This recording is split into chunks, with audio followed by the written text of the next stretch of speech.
US-flagged commercial vessels have been urgently told to avoid Iranian territorial waters entirely while transiting the dangerously tense Strait of Hormuz corridor. This new and explicit US maritime advisory follows immediately after the first round of highly sensitive indirect talks between Washington and Tehran in Oman.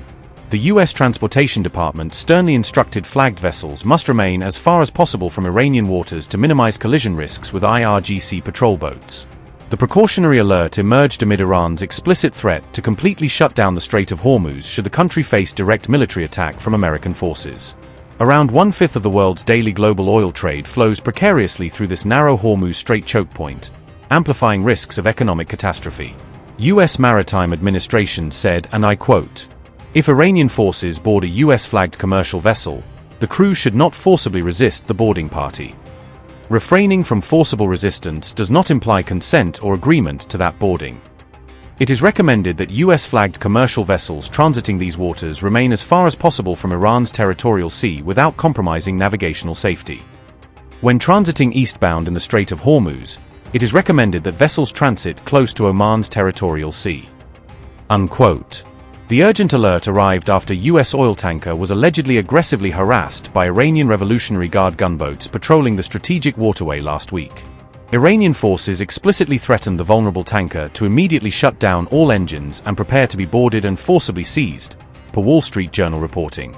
This tense confrontation unfolded in one of the world's most critical maritime choke points, which has repeatedly served as a flashpoint in US-Iran military tensions. Global shipping lanes through Hormuz have historically been repeatedly threatened by geopolitical turmoil, from tanker wars to Revolutionary Guard seizures. Even seemingly minor naval incidents in the strait can trigger massive economic ripple effects worldwide by dramatically spiking shipping insurance premiums overnight. When Israel launched devastating airstrikes against Iran back in 2025, an influential Iranian lawmaker immediately suggested permanently closing the Strait of Hormuz. Late in January, Iran's IRGC Navy conducted aggressive live-fire naval exercises directly within the strait, immediately prompting stern warnings from US military commanders. This stark warning emerges amid mounting indications Washington appears dangerously overexposed operating naval assets around heavily militarized Iranian waters. Last week, a cutting-edge U.S. F-35 stealth fighter urgently shot down an Iranian surveillance drone brazenly hovering perilously close to the USS Abraham Lincoln carrier.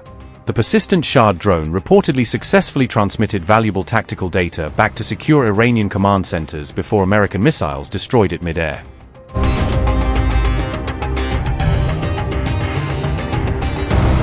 The US and Iran held their first round of indirect talks expertly mediated by Oman's foreign minister in Muscat on February 6 amid soaring regional tensions.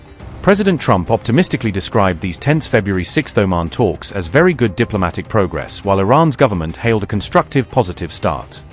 However, despite diplomatic pleasantries exchanged publicly, Iran has steadfastly refused to completely abandon uranium enrichment activities, even those for civilian purposes.